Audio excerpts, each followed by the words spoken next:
Didukung oleh Kung Indonesia mengukir sejarah baru. Sarung Al-Samsi.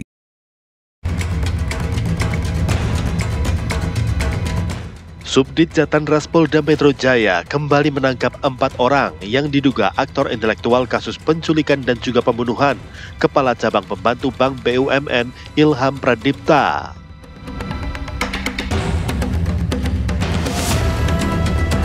Oknum polisi Bribda Alfian Sidaga ditangkap di Dompu, Nusa Tenggara Barat setelah 2 pekan melarikan diri usai diduga membunuh kekasihnya di Indramayu, Jawa Barat.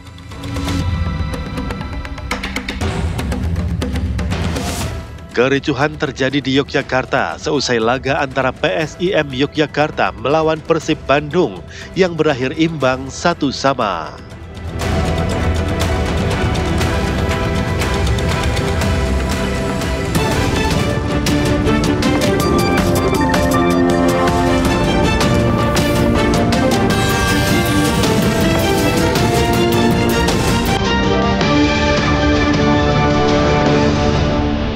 Assalamualaikum warahmatullahi wabarakatuh. Selamat malam pemirsa. Selain 3 cuplikan di atas, kami juga akan menghadirkan kabar-kabar lainnya. Di antaranya, ahli forensik digital Rismond Sianipar yang kembali menjalani pemeriksaan sebagai terlapor kasus tudingan ijazah palsu milik Presiden ke-7, Joko Widodo.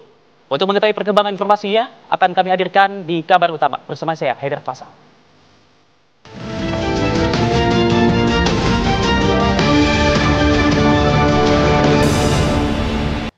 Kita awali kabar utama malam ini pemirsa. Sebuah pesawat milik Pemda Kabupaten Puncak tergelincir dan terbakar di bagian depannya usai menabrak pagar Bandara Amingaru Ilaga pada pagi tadi. Kebakaran, pesawat jatuh langsung terbakar. Pesawat Amole Air dengan nomor penerbangan PKPPI tergelincir di Bandara Amingaru Ilaga, Kabupaten Puncak, Provinsi Papua Tengah.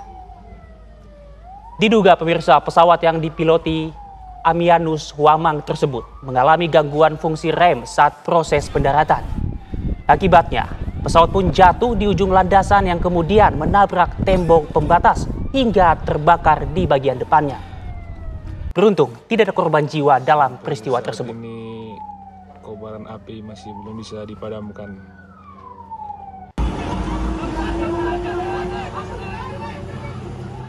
Subdit Jatanras Polda Metro Jaya kembali menangkap 4 orang yang diduga aktor intelektual dalam kasus penculikan dan pembunuhan Kepala Cabang Pembantu Bank BUMN Ilham Pradipta. Keempat pelaku pemirsa ditangkap di 2 lokasi berbeda, yaitu di Solo dan juga Jakarta. Inilah pemirsa aksi kejar-kejaran antara polisi dan para pelaku yang terjadi di Jalan Slamet Riyadi, Kota Solo, Jawa Tengah. Pelarian pelaku terhenti setelah mobil pelaku diadang petugas kepolisian dari Subdit Jatanras Polda Metro Jaya.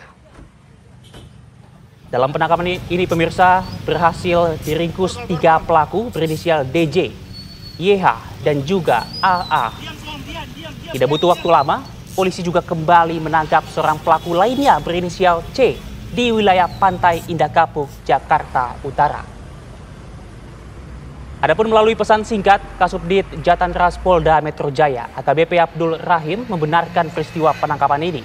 Keempat pelaku diduga kuat sebagai aktor intelektual di balik peristiwa penculikan dan juga pembunuhan terhadap Kepala Cabang Pembantu Bank BUMN Ilham Pradipta. Dan untuk menyelidiki motif dan juga peran mereka, para pelaku dibawa ke Polda Metro Jaya untuk kemudian diperiksa.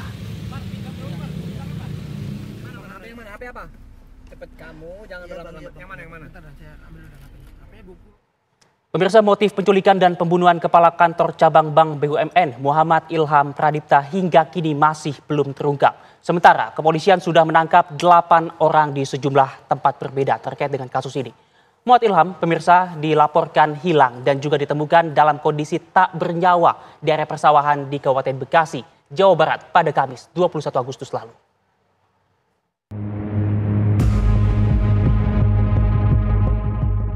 Kepala Kantor Cabang Bank BUMN Muhammad Ilham Pradipta diculik di parkiran sebuah pusat perbelanjaan di Jalan TP Simatupang, Pasar Bo, Jakarta Timur pada Rabu sore 20 Agustus 2025. Dalam rekaman CCTV, korban dihampiri 3 orang pria tidak dikenal saat hendak masuk ke mobilnya. Ketiga orang itu memaksa korban masuk ke dalam minibus warna putih yang terparkir di samping mobil korban.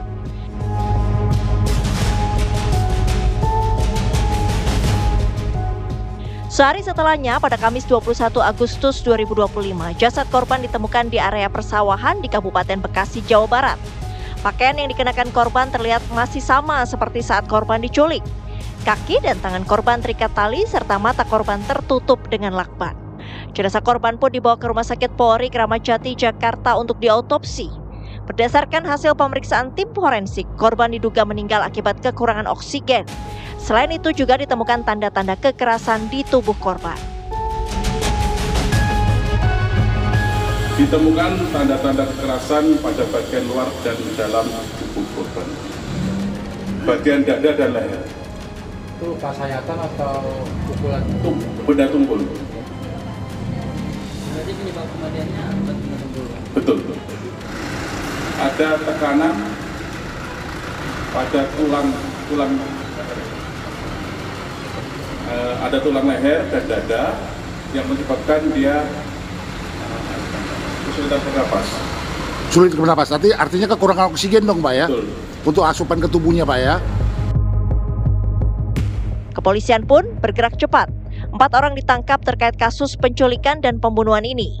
3 terduga pelaku terkait kematian Muhammad Ilham Pradipta yakni AT, RS, RAH ditangkap di kawasan Johor Bahru, Jakarta Pusat.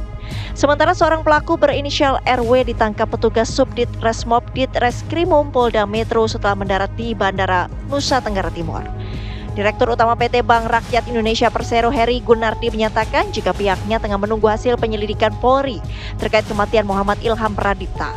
Ia belum bisa berkomentar lebih jauh terkait isu penagihan utang yang ramai dibicarakan publik yang diduga menjadi penyebab kematian korban. Kemudian karyawan yang meninggal itu ya kita sedang lakukan pendalaman ya, kita juga prihatin ya. Sepertinya diculik, saya lihat di videonya itu diculik dari mobil gitu. Jadi dari mobil, masukin mobil terus dibawa, atau meninggal tadi pagi. Nah kita sedang apakah itu ada kaitan dengan penagihan, collection atau gimana, ini kita belum dapat. Polisi sedang melakukan pendalaman untuk itu. Nanti kalau ada berita positif nanti akan kami update. Mungkin itu. Sementara keluarga berharap kasus pembunuhan kepala kantor cabang Bank BUMN ini ditangani dengan cepat dan motif dari penculikan dan pembunuhan segera terungkap. Sampai tuntas sih, cepat nangkap pelaku, terus ketahuan motifnya apa, otaknya apa. Karena kan selama ini kita masih bertanya-tanya, kenapa bisa suami saya yang kata orangnya baik, kok bisa diperlakukan tidak baik gitu. Hingga kini penyidikan terhadap kasus ini terus bergulir di kepolisian. Terbaru, polisi menangkap 4 orang pelaku lainnya yang diduga berperan sebagai aktor intelektual kasus ini. Sementara dalang dari kasus penculikan dan pembunuhan ini masih misteri. Tim TV One mengabarkan.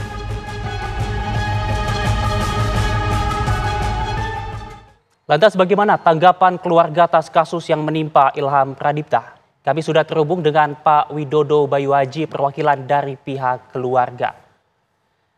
Selamat malam Pak, sebelumnya kami segenap tim TV One turut prihatin dan berbelasungkawa kepada keluarga atas apa yang menimpa almarhum Ilham.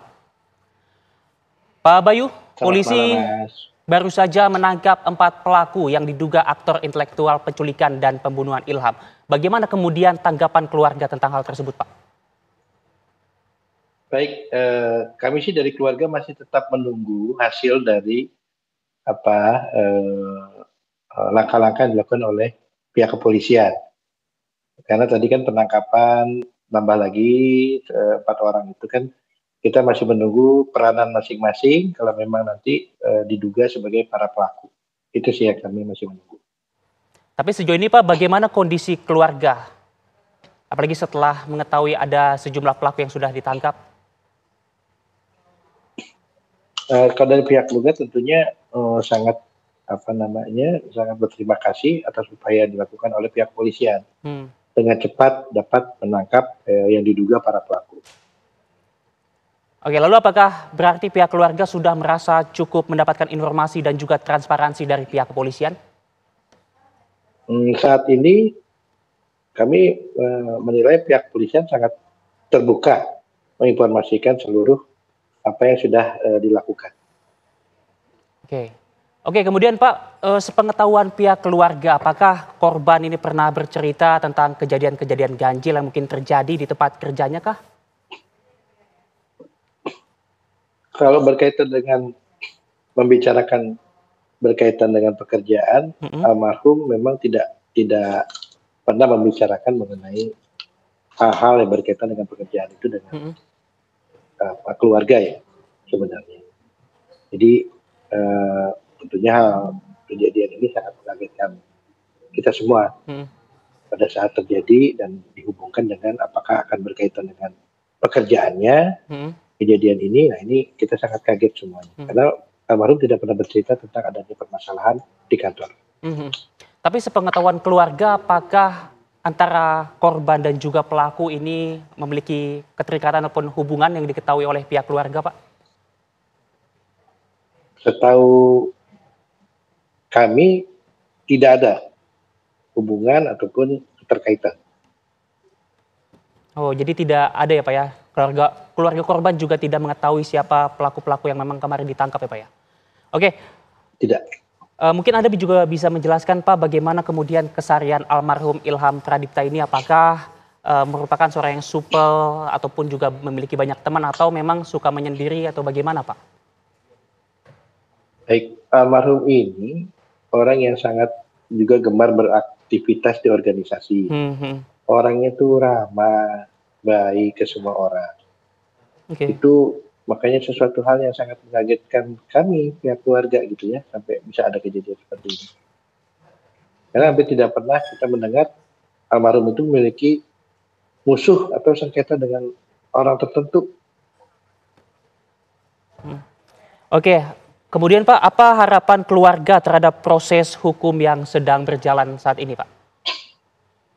Pertama tentunya kita berharap agar kasus yang menimpa keluarga kami ini dapat dibuka dengan terang benderang. Apa motif dan siapa saja pelakunya. Setelah itu tentunya kami berharap pihak keluarga mendapatkan keadilan yang sebenar-benarnya dan para pelaku dapat dihukum sesuai peraturan perundang-undangan yang berlaku. Itu harapannya. Oke, baik. Terima kasih Pak Widodo Bayu Aji atas pernyataannya Pak, mewakili pihak keluarga korban. Selamat kembali beraktivitas Pak.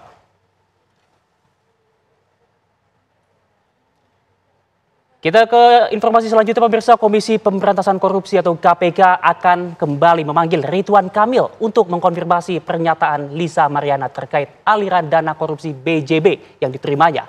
KPK akan memanggil kembali mantan Gubernur Jawa Barat tersebut untuk mendalami keterangannya. Yang bersangkutan kita minta keterangan terlebih dahulu adalah merupakan langkah awal atau persiapan. Kita juga akan meminta keterangan kepada saudara RK tentunya. Gitu. Jadi kita harus mempersiapkan keterangan-keterangan dan yang lain-lainnya yang terkait dengan yang bersangkutan gitu ya. Keterangan terkait dengan barang-barang yang disita dari rumahnya dan lain-lainnya itu sudah kita peroleh. Nah, kemudian ada informasi bahwa juga diduga ada aliran kepada saudara LM ini. Makanya penyidik memanggil saudara LM untuk dikonfirmasi kebenarannya seperti itu. Nanti ini kan baru sebelah pihak nih dari saudara LM, kita akan konfirmasi juga kepada saudara RK. Nah itu. Pemirsa, ribuan warga Pati, Jawa Tengah menggelar aksi damai mengirimkan surat kepada KPK meminta Bupati Pati Sadewo segera ditangkap atas dugaan korupsi dan juga suap. Informasi akan kami hadirkan usai jeda, tetaplah di Kabar Utama. Anda kembali menyaksikan Kabar Utama. Pemirsa, Presiden Prabowo Subianto memberikan tanda kehormatan Bintang Mahaputra Utama kepada Mutia Hafid, Menteri Komunikasi dan Digital Republik Indonesia. Penyelenggaraan Sistem Elektronik dan Perlindungan Anak.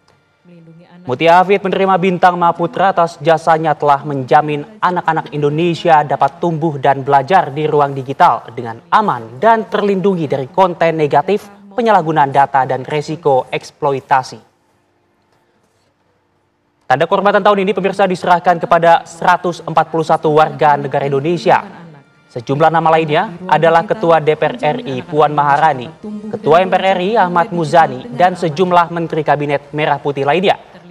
Para penerima lainnya juga terdiri dari budayawan, politisi, pejuang lingkungan, pejuang kesehatan, kesenian, olahraga, hingga tokoh-tokoh yang mengabdi di daerah 3T, tertinggal, terdepan, dan terluar.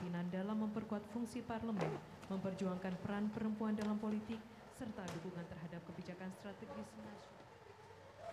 Pemirsa, ribuan warga Pati, Jawa Tengah menggelar aksi damai secara serentak, mengirimkan surat dari kantor pos Pati ke KPK. Mereka menuntut Bupati Pati Sadewo ditangkap KPK karena diduga melakukan korupsi dan suap proyek Direktorat Jenderal Perkeretaapian.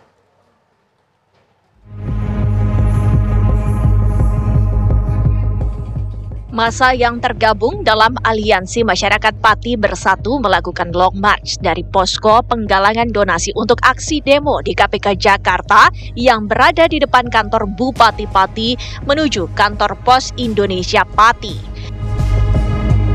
Mereka membawa surat dan berbagai poster berisi tuntutan agar KPK menangkap Bupati Pati Sudewo yang diduga menerima suap proyek Direktorat Jenderal Perkeretaapian DJKA sebesar 18,3 miliar rupiah saat menjabat sebagai anggota DPR RI periode 2019-2024. Warga mengaku membayar sendiri untuk berkirim surat ke KPK ini. Surat cinta ke KPK. Untuk apa Bu tujuannya Bu? Tujuannya untuk apa Bu? Melengsarkan Sudewo yang korupsi. Kenapa kok ingin melengsarkan Pak Sudewo Bu? Dia pemimpin yang arogan. Gitu Bu. Berarti jangan disakiti Bu ya sebagai warga negara Bu ya? Iya, sakit hati. Bu, kebijakannya Pak Sudewo yang merugikan masyarakat apa Bu? Banyak. Dia sangat merugikan masyarakat. Sementara kantor Pos Indonesia Pati menambah loket layanan dengan membuka sebanyak 9 loket dan 2 loket cadangan untuk melayani aksi warga Pati mengirim surat ke KPK ini. Untuk kantor Pos Pati sampai jam 8 malam. Jam 8 malam. Betul. Ini ada berapa loket yang disediakan untuk warga ini? Ada 9 di depan dan 2 loket cadangan di belakang. Ini kira-kira selesai untuk satu hari ini? Insya Allah selesai ya. Misalkan kalau tadi skemanya bisa dititip, satu orang bisa membawa 5 atau 10 suara. Nanti kita entry satu-satu tetap, bersihnya keluar 20. Nah itu bisa lebih cepat. Aksi kirim surat ini juga menjadi pendahuluan sebelum massa menggelar demo di KPK pada 2 September 2025 mendatang. Dari Pati, Jawa Tengah, Abdul Rohim, TV One mengabarkan. Ahli forensik digital Rismon Siadipar kembali menjalani pemeriksaan sebagai terlapor kasus tudingan ijazah palsu milik Presiden ke-7 Republik Indonesia Joko Widodo. Kehadiran Rismon ini untuk memenuhi panggilan pemeriksaan lanjutan. Polisi menyebut BAP kali ini difokuskan pada pendalaman keterangan Rismon terkait peran dan analisis digital yang ia lakukan sebelum menyampaikan dugaan tersebut ke publik. Hingga kini pemirsa, polisi masih mengumpulkan keterangan dari berbagai pihak termasuk saksi ahli dan juga pelapor.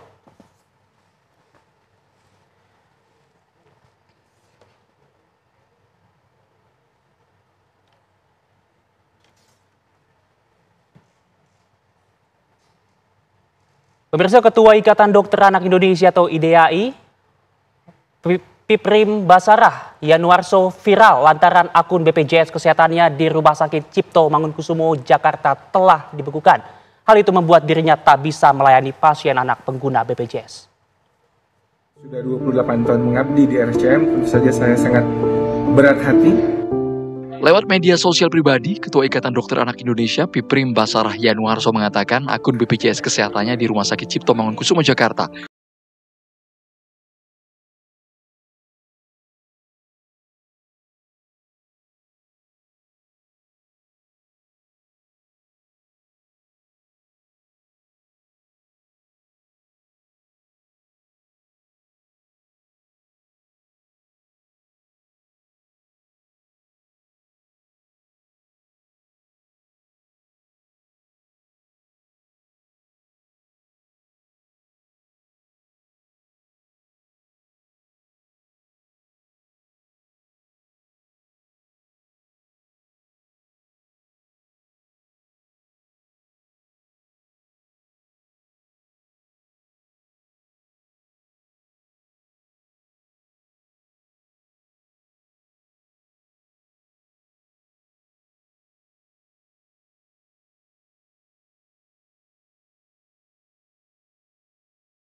Pemirsa, sesudah jeda kami akan hadirkan informasi mengenai oknum polisi Bribda Alfian Sinaga yang ditangkap di Dompu, Nusa Tenggara Barat setelah 2 pekan melarikan diri.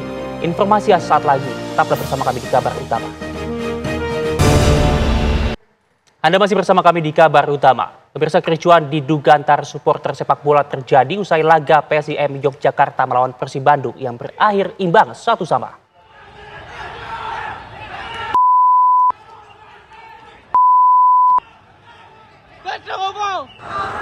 Kericuan ini pemirsa terjadi di kawasan Malioboro dan meluas hingga kawasan parkiran.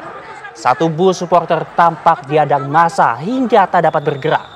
Bahkan massa tampak memecahkan kaca depan bus. Petugas kepolisian pun berupaya mengevakuasi para supporter. Kericuan antar supporter ini pemirsa terjadi usai PSIM Yogyakarta bermain imbang 1-1 saat menghadapi Persib Bandung di Stadion Sultan Agung, Bantul. Hingga Senin dini hari, aparat kepolisian pun masih terus melakukan penjagaan.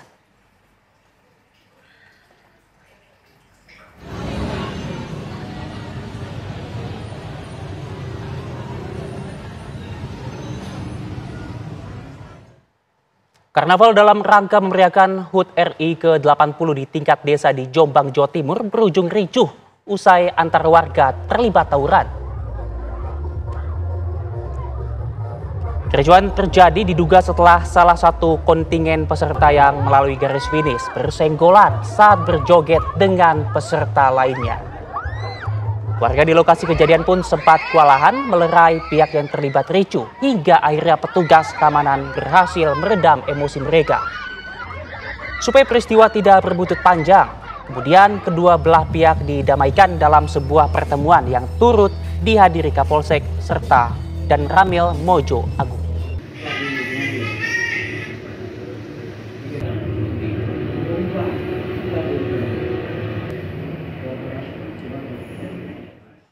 Pemirsa, setelah tersangka pembunuhan bisa ditangkap, keluarga almarhum Putri Apriani kini berharap hukuman setimpal bisa diberikan kepada Bribda Alfian Sinaga.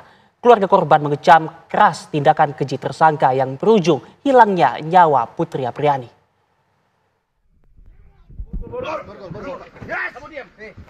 Setelah sempat kabur hingga masuk daftar pencarian orang atau DPO, Bribda Alfian Maulana Sinaga bisa diringkus tim gabungan kepolisian. Tersangka pembunuhan Putri Apriani tersebut ditangkap setelah 2 pekan dalam pelarian di wilayah Kecamatan Huu, Kabupaten Dompu, Nusa Tenggara Barat. Kabar penangkapan Alfian Sinaga diketahui keluarga korban Putri Apriani melalui media sosial. Namun tidak lama konfirmasi lanjutan datang dari Kapolres Indramayu yang hadir ke kediaman keluarga korban. Kini keluarga berharap agar proses hukum berjalan maksimal. Setidak-tidaknya yang saya harapkan dari kemarin-kemarin juga pelaku cepat tertangkap gitu.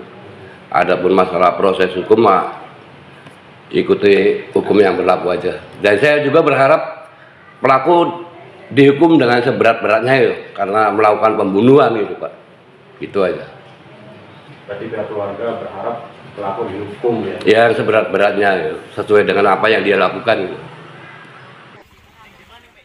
Putri Apriani 24 tahun Sabtu siang 9 Agustus lalu ditemukan tak bernyawa dalam kamar kos di Desa Singajaya, Indramayu dengan luka bakar di sekujur tubuh. Kecurigaan mengarah pada Bribda Alfian Sinaga yang juga pacar korban setelah ditemukan ponsel dan sepeda motor oknum polisi tersebut dalam kamar indekos korban.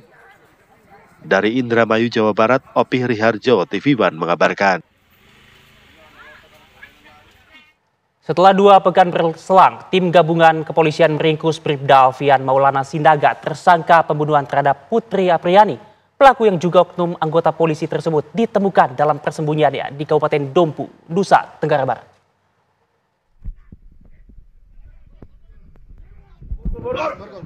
Tim Jatanras Polda Jawa Barat dibantu tim Puma Polres Dompu menangkap Bribda Alfian Maulana Sinaga di Desa Huu, Kecamatan Huu, Dompu, Nusa Tenggara Barat.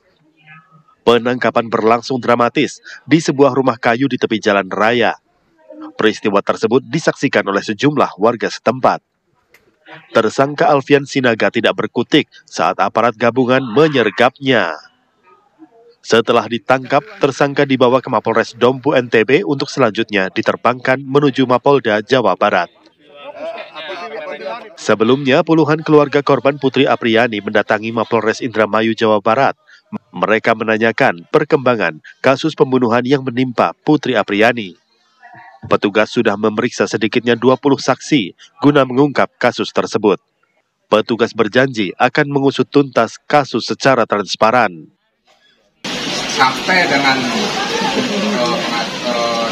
ini kita sudah tetapkan tersangka yaitu Alfian Maulana Sinaga tersangka.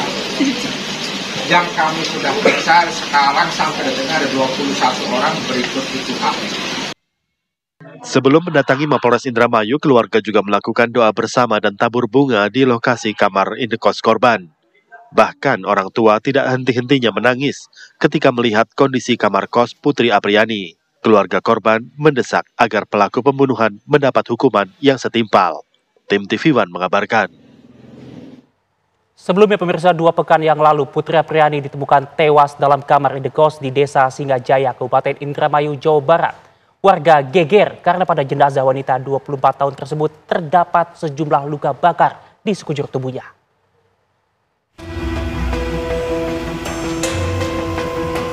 Putri Apriyani, wanita cantik usia 24 tahun, ditemukan tewas mengenaskan di kamar kos kawasan Blok Jeblok, Desa Singgajaya, Sabtu siang lalu. Saat ditemukan, Putri dalam posisi terlentang dengan luka bakar di sekujur tubuh. Semasa hidup, wanita tersebut bekerja di salah satu apotek di Kabupaten Indramayu. Usai kejadian, Satreskrim Polres Indramayu membawa korban ke Rumah Sakit Bayangkara. Polisi juga meminta keterangan sejumlah saksi. Jadi, menyikapi terjadinya peristiwa kebakaran yang terjadi pada hari Sabtu 9 Agustus 2025 yang terjadi di salah satu kamar kos di Singgajaya di Indramayu. Polisi telah mengambil langkah-langkah melakukan penyelidikan. Yang pertama, kita melakukan olah TKP, kita mendatangkan Inavis. Kemudian untuk mengetahui penyebab kebakaran juga kita telah mendatangkan laboratorium forensik. Dan untuk mengetahui penyebab kenapa korban meninggal, itu kita juga telah melakukan otopsi. Saat ini kita telah melakukan penyelidikan secara saintifik investigasi, memeriksa saksi-saksi, mengumpulkan bukti-bukti, dan insya Allah nanti dengan secara tuntas dan cepat, profesional, kita akan sampaikan kepada warga masyarakat. Saat ini Putri telah dimakamkan di tempat pemakaman umum Desa Rambatan Wetan. Pihak keluarga berharap penyelidikan dilakukan secara tuntas dan transparan, sehingga pelaku dan motif kematian Putri segera terungkap. Dari Indramayu, Jawa Barat, Opi Riharjo, TV One mengabarkan. Kita beralih ke informasi lainnya, pemirsa. Nama Irfian Bobby Mahendro kini menjadi salah satu sosok yang membetot perhatian publik. Julukan Sultan diberikan oleh mantan Wamenaker Immanuel Ebenezer Gerungan alias Noel kepada Irfian. Dalam kasus pemerasan sertifikasi K3, pemirsa, Bobby disebut menerima aliran dana sekitar 69 miliar rupiah yang juga mengalir ke sejumlah pihak, termasuk juga Noel. Komisi Pemberantasan Korupsi KPK mengungkap adanya sosok yang disebut Sultan dalam kasus dugaan pemerasan pengurusan sertifikasi keselamatan dan kesehatan kerja atau K3 di Kementerian Ketenagakerjaan. Sosok itu adalah Irfian Bobby Mahendro atau IBM, Koordinator Bidang Kelembagaan dan Personil K3 periode 2022-2025. Julukan Sultan diberikan oleh mantan Wakil Menteri Ketenagakerjaan Immanuel Ebenezer Gerungan alias Noel yang juga ditetapkan sebagai tersangka bersama 9 orang lainnya. Dalam konstruksi perkara, mantan Wamenaker menerima uang 3 miliar rupiah dari Irfian untuk renovasi rumahnya di kawasan Cimanggis. Tak berhenti di situ, Noel juga disebut menerima hadiah berupa 1 unit motor mewah Ducati dari Irvian. Hadiah tersebut diberikan setelah Noel menyatakan motor gede yang cocok untuknya. Sepanjang tahun 2019 hingga 2024, Irvian Bobby Mahendro menerima aliran dana sekitar 69 miliar rupiah melalui perantara. Irvian merupakan tersangka dalam kasus pemerasan sertifikasi K3 di Kemenaker. Meski menerima aliran dana 69 miliar rupiah dalam laporan harta kekayaan penyelenggara negara atau LHKPN, tercatat harta Bobby hanya 3,9 miliar rupiah. Pada tahun 2019 sampai dengan 2024, IBM diduga menerima aliran uang sejumlah 69 miliar melalui perantara.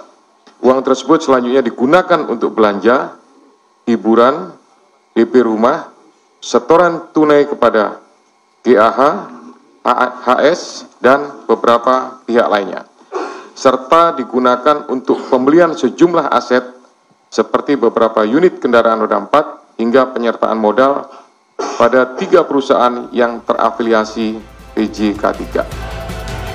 Lantas kepada siapa saja Bobby menyetor uang hasil pemerasan? Apakah mantan Menteri Ida Fauzia dan Hanif Dakiri atau bahkan Menteri saat ini Yasir Lee mengetahui praktek kotor sang Sultan Irvian Bobby Mahendro? Tim TV One mengabarkan. Operasi pengiriman bantuan Satgas Garuda Merah Putih 2 untuk warga Gaza Palestina kembali dilakukan. Informasinya selesai jeda, tetaplah bersama kami. Kita lanjutkan kabar utama. Pemirsa, Komisi 8 DPR RI kembali melanjutkan pembahasan RUU perubahan ketiga atas Undang-Undang Nomor 8 Tahun 2019 tentang penyelenggaraan ibadah haji dan juga umroh. DPR mendengarkan pandangan dari lintas kementerian dan juga semua fraksi yang hadir.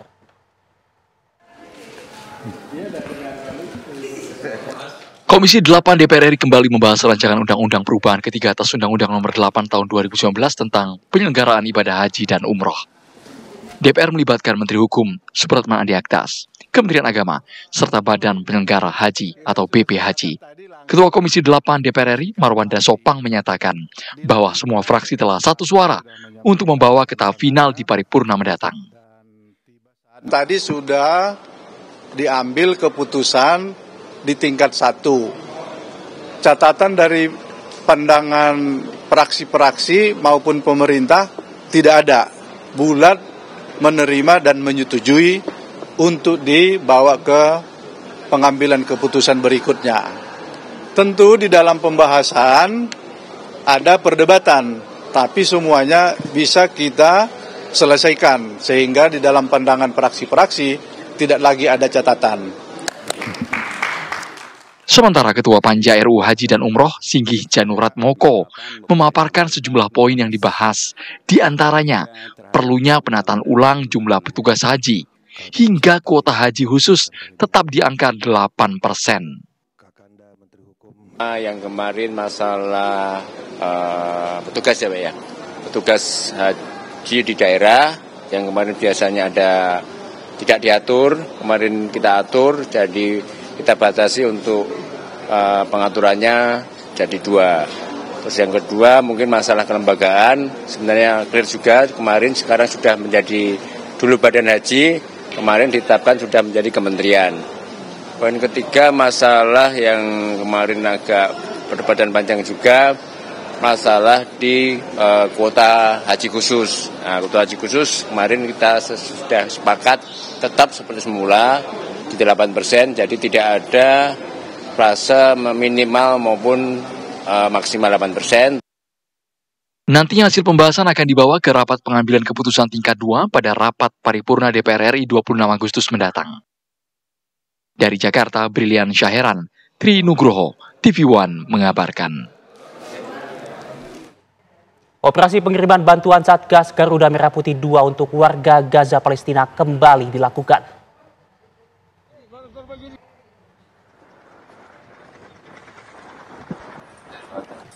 Seluruh bantuan kemanusiaan yang disalurkan ini melalui udara.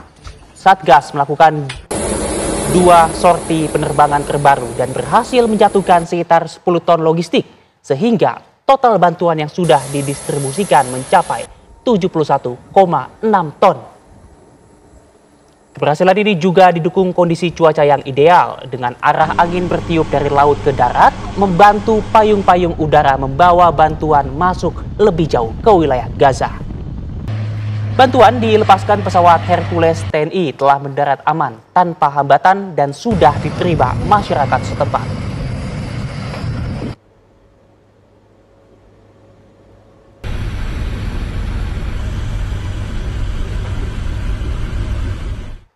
Pemirsa, kabar utama masih akan kembali usai jeda. Tetaplah bersama kami.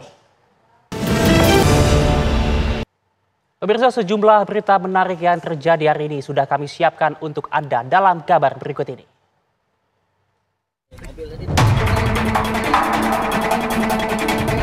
Subdit Jatantras Polda Metro Jaya berhasil menangkap 4 orang yang diduga sebagai aktor intelektual, penculikan dan pembunuhan Kepala Cabang Pembantu Bank BUMN Ilham Pradipta. Keempat pelaku yang ditangkap di 2 lokasi berbeda, yaitu Solo dan Jakarta, kini dibawa ke Mapolda Metro Jaya untuk diperiksa.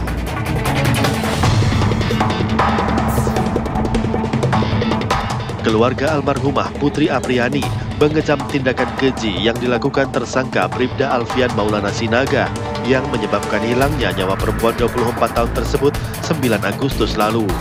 Pihak keluarga berharap proses hukum berjalan maksimal dan pelaku diberi hukuman setimpal.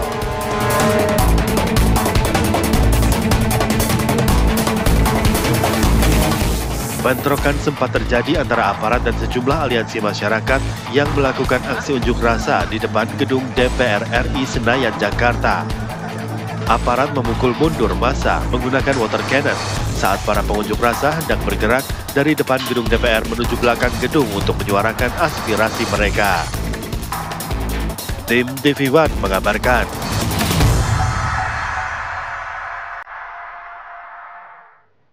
Dan pemirsa, demikianlah kabar utama malam hari ini. Selanjutnya dapat menyaksikan kabar hari ini bersama dengan Faisal Trade. RKTA Seder Pasal mewakili segenap yang bertugas pamit undur diri. Terima kasih atas kebersamaan Anda. Selamat malam dan sampai jumpa.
Didukung oleh Indonesia mengukir sejarah baru.